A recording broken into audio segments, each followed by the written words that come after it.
also increase the sensitivity of the stabilizer, so that in case there is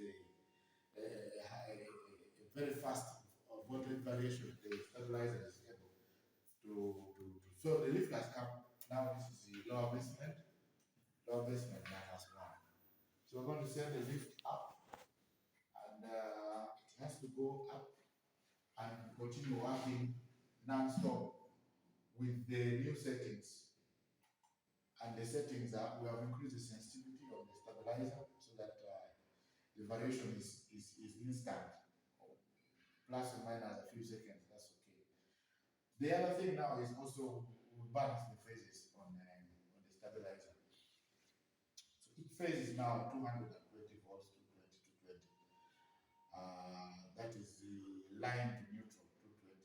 And the phase to phase is 385, 386, 390. That's what the true MS values from the fluke meter.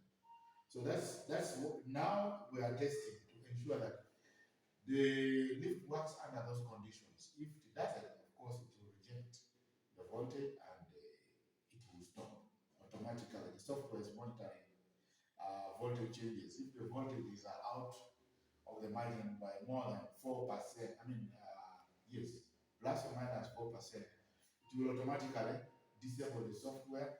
The lift will move the next floor, open its doors, and it will shut down automatically in this state.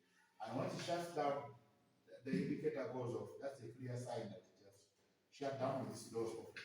So in this case, there's no problem with the lift. It is moving. We're going to monitor it for another 10 more minutes and to see whether it has any other voltage